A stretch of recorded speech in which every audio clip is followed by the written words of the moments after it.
Iran और America Israel के बीच 2 हफ्ते का सीज फायर अब से 24 घंटे से कम में खत्म होने वाला है। पाकिस्तान पूरी कोशिश कर रहा है कि पाकिस्तान और ईरान के बीच दूसरे दौर की बातचीत हो जाए, लेकिन ईरान ने अब तक अपना दल भेजने को लेकर अपना रुख साफ नहीं किया है। इस बीच जो बड़ी खबर है वो पाकिस्तान में सूत्रों के हवाले से आज तक को मिल रही है। इस खबर के मुताबिक अमेरिका के उपराष्ट्रपति जेडी वैंस का पाकिस्तान आना अब लगभग तय माना जा रहा है। अगर जेडी वैंस आ रहे हैं तो ईरान की ओर से भी दल आने के संकेत अमेरिका को मिल ही चुके होंगे। अब हम आपको रणभूमि में आज तक की वो एक्सक्लूसिव खबर बताते हैं। हम आपको बताते हैं कि इस समय पाकिस्तान में तैयारियां किस तरह की चल रही हैं और इस समय ग्राउंड पर क्या हो रहा है। अमेरिका के उपराष्ट्रपति जेडी वैंस का पाकिस्तान आना अब करीब करीब तय हो गया है। वैंस का विमान कहा यह जा रहा है वो जर्मनी में रिफ्यूलिंग के लिए रुक सकते हैं, यानी अमेरिका से जब वो निकलेंगे तो उसके बाद वो जर्मनी में रिफ्यूलिंग के लिए उनका विमान रुकेगा और उसके बाद आज देर शाम या देर रात वो इस्लामाबाद पहुंच सकते हैं। हालांकि ईरान के दल ने अभी यह कंफर्म नहीं किया है कि वो इस्लामाबाद कब पहुंचेंगे, कौन कौन वहां पहुंचेगा, लेकिन जेडी वैंस के आने का मतलब यह है कि ईरान की ओर से भी दल को भेजने का संकेत अमेरिका को चाहे पाकिस्तान के जरिए ही मिल जरूर गया है। और ईरान ये बार बार कह चुका है कि वो बातचीत के पक्ष में के विरोध में नहीं है, लेकिन बातचीत किन पहलुओं पर होगी वो ये जानना चाहता है। बातचीत के संकेत इस्लामाबाद के हालात से मिल रहे हैं। इस्लामाबाद में समेत पूरी तरह से लॉकडाउन लगा दिया गया है, यानी वहां के सारे स्कूल, सारे दफ्तर, सारे कॉलेज इस्लामाबाद और इस्लामाबाद के आसपास के इलाकों में बंद कर दिए गए हैं। इस्लामाबाद और रावलपिंडी के बीच चलने वाली जो मेट्रो ट्रेन की सेवा है वो तक इस समय बंद कर दी गई है। रेड जोन की तरफ जाने वाले सारे रास्तों पर कंटेनर रख दिए गए हैं। आपको याद है एक समय कंटेनर पाकिस्तान की सड़कों पर तब रखे जाते थे जब इस्लामाबाद या रावलपिंडी आ रही किसी लॉन्ग मार्च को रोकना होता था। अब भी कंटेनर सिटी इस्लामाबाद को बना दिया गया है, हर ओर कंटेनर रख दिए गए हैं। पाकिस्तान की राजधानी एक बार फिर से कंटेनर सिटी में तब्दील हो चुकी है। अब बड़ा प्रश्न यह, क्या शांति होगी, शांति बहाली किस तरह से होगी, यह मैं आपको विस्तार से बताता हूं कि किस तरह से प्रयास चल रहे हैं शांति बहाली के लिए। अब केवल 13 घंटे और 30 मिनट बचे हैं।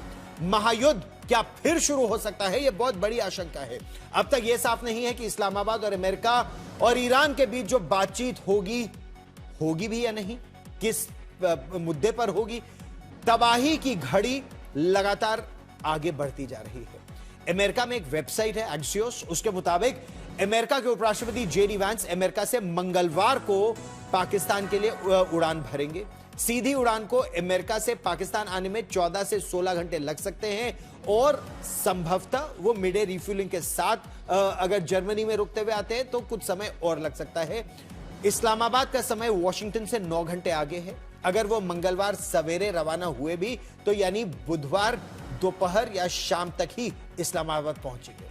हालांकि कुछ स्रोत ये भी कह रहे हैं कि सोमवार देर रात वो रवाना हो सकेंगे अमेरिका के मुताबिक, यानी कल सुबह या आज बहुत देर रात वो इस्लामाबाद पहुंच जाएंगे। युद्ध विराम की समय सीमा समाप्त होने की बात हो रही है तो ब्लूमबर्ग में एक बातचीत में डोनाल्ड ट्रंप ने यह कहा कि अमेरिकी समय बुधवार रात 8 बजे ये जो सीज फायर है ये तब तक लागू रहेगा। तो उस हिसाब से अमेरिका और ईरान को गुरुवार सुबह तक किसी फैसले पर पहुंचना होगा। डोनाल्ड ट्रंप ने यह भी साफ कर दिया है कि वो युद्ध विराम की मियाद को आगे नहीं बढ़ाएंगे। वहीं ईरान फिर से युद्ध की तैयारी किए बैठा है और यह बात ईरान ने साफ तौर पर कह दी है कि इन दिनों उसने बहुत बढ़िया तैयारी कर ली है। उसके पास अब ड्रोन भी है, मिसाइलें भी हैं, जरूरत पड़ी तो अमेरिका को वो दिखा देगा। सबसे बड़ा सवाल यह कि आखिर ईरान और अमेरिका के बीच बातचीत का जो दूसरा दौर है इस पर इतना बड़ा सस्पेंस अभी भी क्यों है और वो कौन से पहलू हैं जिस पर दोनों ही पक्ष आमने सामने नहीं है। यह भी मैं आपको एक बार फिर से जल्दी से समझा देता हूं कि कई ऐसे मुद्दे हैं जिस पे अमेरिका और ईरान बिल्कुल आमने सामने नहीं है। सबसे पहले व्हाइट हाउस ने कल पूरा दिन इस इंतजार में बताया कि ईरान की तरफ से वो संदेश आए कि वो अपनी टीम को इस्लामाबाद भेज रहा है।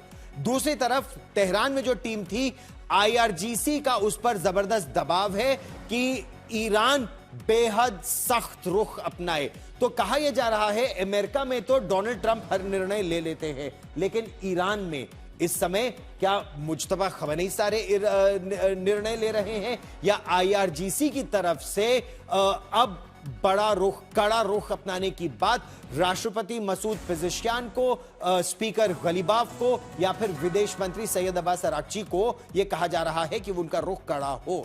वार्ताकारों से कहा गया कि बातचीत के लिए वो तब तक नहीं जाएं जब तक अमेरिका हॉर्मूज पे अमेरिकी ब्लॉकेड खत्म नहीं कर देता या उसका आश्वासन नहीं देता।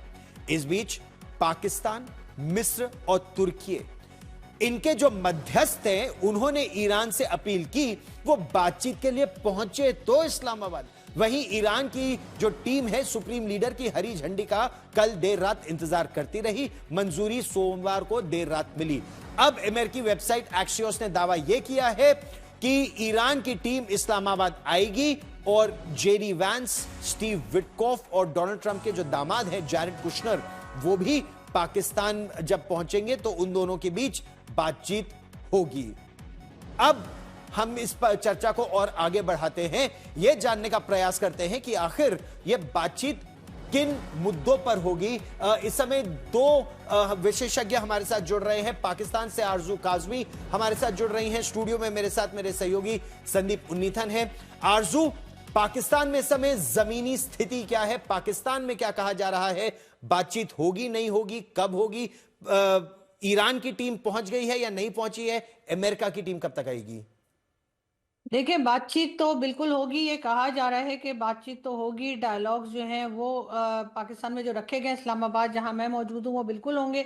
लेकिन उसी के साथ साथ अमेरिकन टीम जो है वो आज शाम या लेट इवनिंग आप कह सकते हैं कि पहुंचेगी।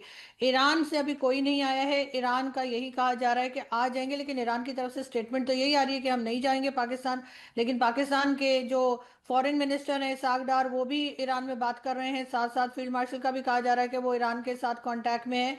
तो शायद कल तक ईरान का डेलीगेशन जो है वो पहुंचेगा। और इस वक्त जो अमेरिकन डेलीगेशन है उसका इंतजार हो रहा है, लेकिन उसमें भी काफ़ी आवर्स लगेंगे। कहा यह गया था कि पाकिस्तान टाइम के हिसाब से 2 बजे उन्होंने वहां से रवाना होना था, और अभी तक ऐसी कोई खबर आई नहीं है कि वो रवाना हो गए हैं। अगर तो वो हो गए तो फिर तो आपको मालूम है कितने आवर्स लगते हैं अमेरिका से यहाँ पहुंचने में। जी, इस्लामाबाद में किस तरह की तैयारियां हैं? एक रिपोर्ट के मुताबिक उसको क्या पूरी तरह कंटेनर सिटी में तब्दील कर दिया गया है?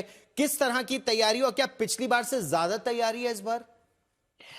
नहीं, तैयारी तकरीबन उतनी ही है जितनी पिछली बार थी, और उसमें बिल्कुल कंटेनर सिटी सा बना दिया है। हर तरफ लॉकडाउन है। जो मेट्रो चला करती है रावलपिंडी इस्लामाबाद के बीच में, उसको बंद कर दिया है। जो पब्लिक ट्रांसपोर्ट है वो भी बंद है। स्कूल, कॉलेज, यूनिवर्सिटीज़ भी बंद कर दी गई हैं। ऑफिसेज के लिए भी कहा गया है कि वर्क फ्रॉम होम किया जाए। हर तरह से मार्केट्स और मॉल्स वगैरह जो हैं वहाँ पर भी पाबंदी लगा दी है, और वो भी रोक दिया गया है लोगों को वहां जाने से। तो डेफिनेटली एक तरह से वो हाई अलर्ट की, जो हमारे यहाँ कहा जाता है, सिचुएशन वो है यहाँ पर। और वो हाई अलर्ट इसी तरीके से होता है कि आप रोड्स बंद कर देते हैं, और इस तरह से कहीं लोग जा नहीं सकते। डी चौक, आपने अक्सर नाम सुना होगा, आप शोज भी करते रहते हैं। जी। डी चौक को मुकम्मल तौर पे सील कर दिया गया है। ना कोई वहां आ सकता है और ना कोई वहां से जा सकता है। इस तरह से पूरी तरह से एक तरह का लॉकडाउन की हालत में इस वक्त इस्लामाबाद है।